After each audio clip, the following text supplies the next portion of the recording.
బంగాళదుంప బఠానీలు ఉడకపెట్టుకోవాలి చాట్లోకి.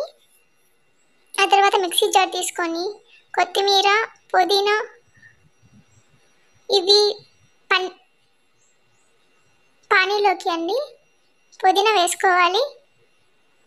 ఆ తర్వాత 3 పచ్చిమిరపకాయలు కూడా వేసుకోవాలి. ఆ తర్వాత జీలకర్ర వేసుకోవాలండి.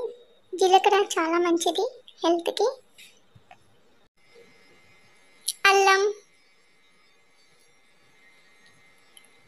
ఒక నిమ్మబద్ద వేసుకోవాలండి. కొంచెం నిమ్మరసం కలుపుకొని వేసుకొని మిక్సీ కొట్టుకోవాలి.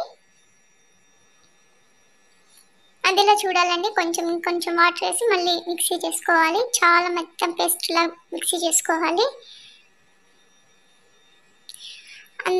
పానీలోకి కొంచెం ముందుగానే నిమ్మకాయ అంత సైజు చింతపండు నానబెట్టుకొని చింతపండు రసాన్ని తీసుకోవాలండి. ఆ తర్వాత మనం ముందే మిక్సీ పెట్టుకున్న కొత్తిమీర పేస్ట్ని వేసుకోవాలి. అందులో కొన్ని వాటర్ యాడ్ చేయాలి. ఆ తర్వాత అందులోకి మసాలాలు యాడ్ చేయాలండి. కారం పొడి,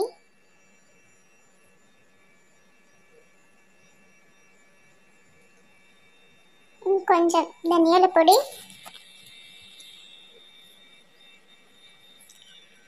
గరం మసాలా, కొంచెం ఉప్పు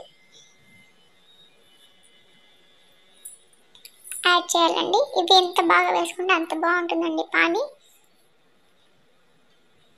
మిక్స్ చేసుకోవాలి. ఆ తర్వాత ఇంకో గిన్నె తీసుకొని అందులోకి ఉల్లగడ్డలు వేసేసి స్మాష్ చేసుకోవాలి. బాగా స్మాష్ చేసుకోవాలండి. ఆ తర్వాత అందులోకి బఠానీలు కూడా ఉడకపెట్టుకున్నాం కదా, అవి కూడా వేసుకోవాలి. ఆ తర్వాత ఆనియన్స్ సన్నగా కట్ చేసుకొని వేసుకోవాలండి. ముందుగానే ఆనియన్ కట్ చేసి పెట్టుకున్నాను. ఆ తర్వాత పచ్చిమిర్చి కూడా కట్ చేసుకోవాలండి.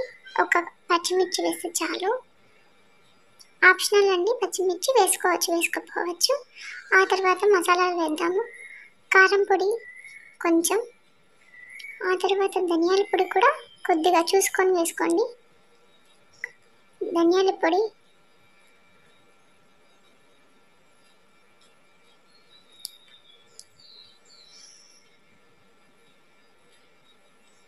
ఆ తర్వాత గరం మసాలా వేసి మిక్స్ చేయాలి.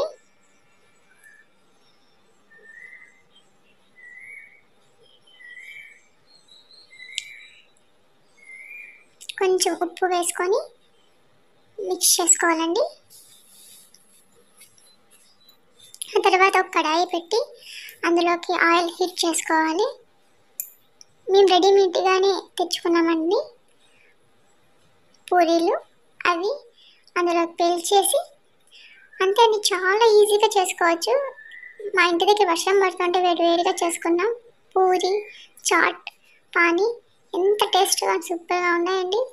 మీరు కూడా ట్రై చేయండి. ఎలా ఉందో చెప్పండి. Thanks for watching.